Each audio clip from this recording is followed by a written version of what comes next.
All right, welcome to Boxing Day in the Zonfrillo household. Everyone's a little bit dusty. I pinched a little lobster that never made it to the barbecue.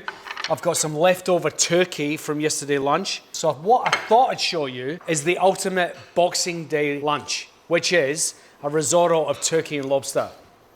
Right? Exactly. So, carnaroli rice to start off, into a pan. And what we need to do is we need to toast the rice. Now, that's important. There's something in Italian called a londa. And a londa means a wave, right? And when you're making risotto, the texture of the risotto should be able to roll over like a wave. Why all of a sudden have we got a stove that beeps? Right, beeping stove. All right, in here in a bowl, I've got some onion, some celery in the white of a leek. Tip it straight in. And what we want to do is sweat that off until it's translucent, no color. As I say, this is like minimal effort for Boxing Day. Let's be honest, nobody feels like cooking today. So with your leftover turkey, just separate any stuffing out and just start to cut up the white meat off the bone. I'm surprised there's any turkey left, but there you go. There is. Wow, look at that. It's a whole bit of breast. And then there's some just snacks here with the leftovers. You gotta keep up your energy levels when you're cooking. Okay, what I've done is got the carcass from yesterday's turkey and put it into a pressure cooker, and it's made a turkey stock, right? Zero effort required. My stock's ready. Turkey, yum. Now we're gonna get our rice in the pan, ready for the stock. We're bringing the temperature up in the pan. And what I'm looking for is for the rice, the leek, the onion to release any sugar, and it will start to stick in the bottom of the pan. That's what I'm looking for. You can't walk away from this. You have to stand in the kitchen, look after it. Once you can feel it start to stick, bit of prosecco left over from yesterday, perfect for a risotto, right? That deglazes our pan, and that is the last time that you're going to stir the risotto until the end. From now on, you're going to toss the risotto in the pan and get that alonda, that wave. There's the wave there, see it? You need a pan that's got a curved edge in it, and you need a pan that's light enough that you can pick it up and toss it like that, you know? And it's just practice. Get some raw rice, put it in a pan and just practice it. Also, watch the videos. Actually, you can only do this if you subscribe. All right, I'm gonna get my chicken stock out of here.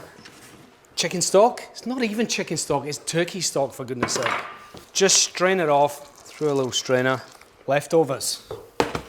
There is no such thing as a leftover. So, we're starting this story with hot stock, which is pretty important.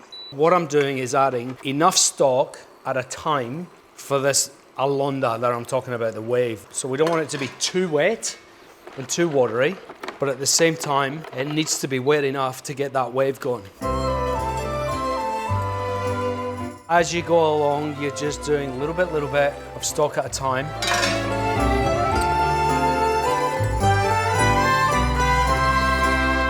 While that's happening, I've got my lobster tail. Now, I'm actually allergic to lobster, and lobster gets me, I reckon, 1 in 4 times. So if I die in the making of this video, there'll be no more videos. I don't know what else to tell you, really. So just cut the lobster up. You want it the same size as the lobster, as that stuff there. What's it called? Turkey. I'm gonna get myself ready on something that is gonna finish the risotto at the very end, which is an agrodolce of honey and lemon. So grab a couple of tablespoons of honey and a lemon, and you'll end up with a sweet and sour finishing sauce that's just gonna make it epic. Completely epic. Bit of bee vomit. Who doesn't love bee vomit? The vegans, they don't love bee vomit, do they? They hate it. So you can see the consistency is the same. It's really important. Once it becomes too thick to create the wave, that's when you add the more stock, basically. And if you add too much, you won't be able to create that wave either. So you just got to keep an eye on it. If you're making risotto, be prepared to be standing in the kitchen for 20, 25 minutes, looking after it. You know, get yourself a drink, grab some friends, have a chit chat. It's the best. Now this would work, of course, with any other kind of leftovers. If you've got a Christmas ham, for example, like a ham risotto, some fresh peas thrown in at the end, amazing.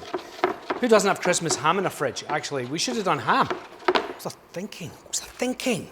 All right, so we can see now the risotto's starting to get almost too thick to do the wave. It's about 3/4 cooked. We turn the heat off, and we're gonna get some parmigiano reggiano, and we are gonna grate it straight into a risotto. 20, 30 grams of cheese in there, that's it. And I'm gonna add 1 spoonful of creme fraiche, and a bit, 'cause Christmas. And just now stir this in, and we're gonna let the rice rest. I know it sounds weird, but just stick a tea towel over the top of it, and we're just gonna let it sit there for about 4 to 5 minutes and just rest.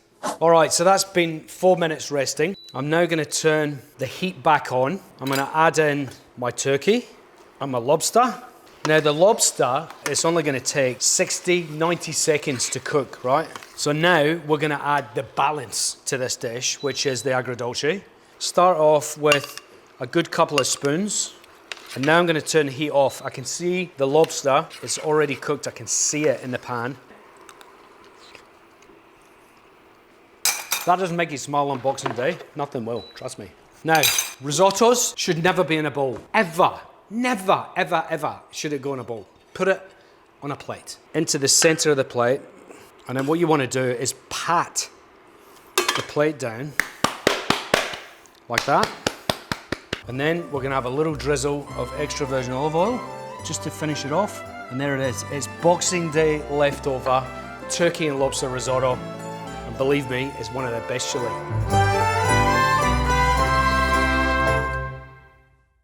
Thanks for watching. And if you like that, please click subscribe, because there's plenty more where that came from. Also, if there's a recipe that you actually want to see me make, chuck it in the comments below and we'll get around to it.